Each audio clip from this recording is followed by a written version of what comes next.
guys, and welcome to the Fish Room. I'm Rachel O'Leary, and it's time for a Tuesday tip. Now, this week is especially insane for me because it's my last shipping week before the holidays.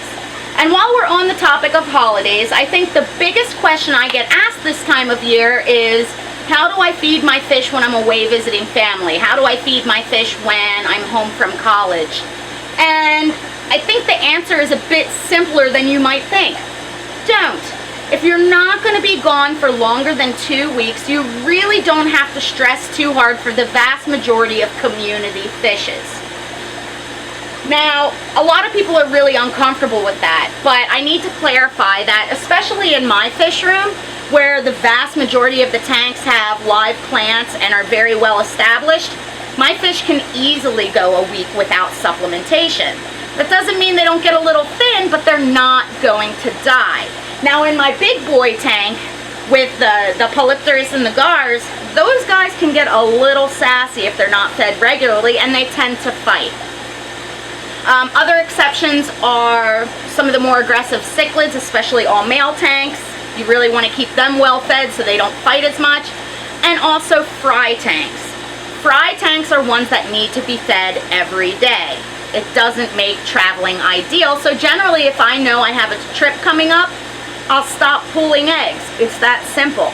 So what I generally do when I'm going to be gone and I want someone to come check the fish room is I feed regularly leading up to vacation, and then I do my normal maintenance the day before I leave. And if I'm going to have someone come into the house, I do a few things. I go around with my painter's tape, I put a piece on each tank, and I give them a number. 1 through however many tanks I have here, or however many tanks I want to have fed or monitored. And I will grab a bunch of Ziplocs. Usually I use the snack size, not these giant ones, but my kids used all the snack size ones. And I'll label them with the corresponding number, as well as a date I want that food put in the tank. And it's really just that simple. Now, I don't have any family that's local. I don't have, we live in a pretty rural area, so there's not really anyone I can ask to come into my home to care for my fishes. So I hire a pet sitter. We have a lot of animals outside: chickens, rabbits, the cats in the house, and the fish room. So it gives me a lot of peace of mind to have an insured, certified professional coming into my home to maintain my animals. And I find that to be very relaxing when I'm on vacation, to know that they're under good care. And you can find a registered pet sitter by doing a Google search, at least in the United States. Generally what I'll do is I'll have them come out the week before I'm going to leave, and I'll do a walkthrough with them, show them where everything is, show them what everything's supposed to look like, and point out the tanks or animals that I think need a little extra attention.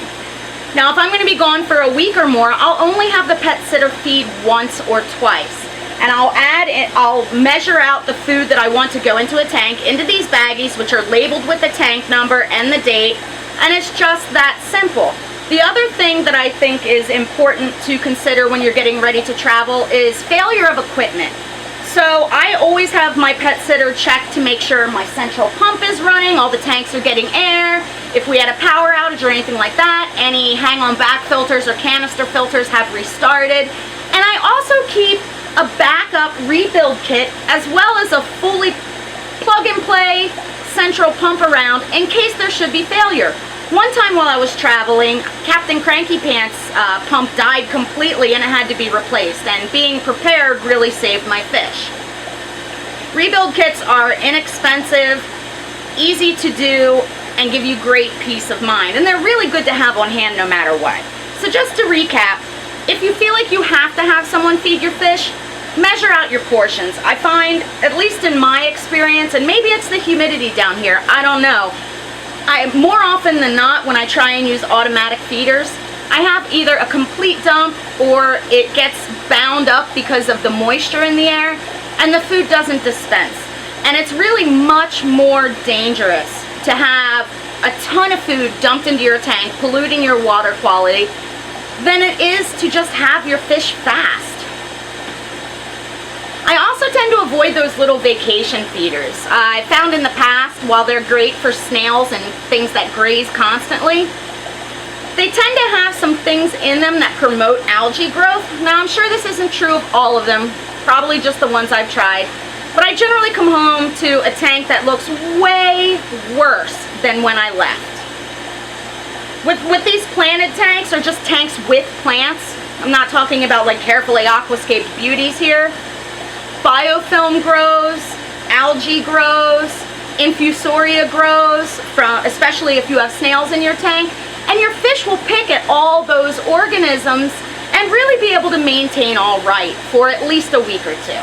Hope that helps, and thanks for watching. Make sure you take a second to subscribe so you don't miss any of my Tuesday tips or my species spotlights. As always, make sure you stop by my Instagram, my Facebook, and my website, MsJinx.com, where you can find my upcoming speaking engagements, my current stock list, and information on all things nano. If you guys have been following me on Instagram or my business Facebook page, you'll see that I'm working on that new living room build pretty diligently, and that should be coming out soon. As always, if you have any comments, suggestions, or questions, let me know below.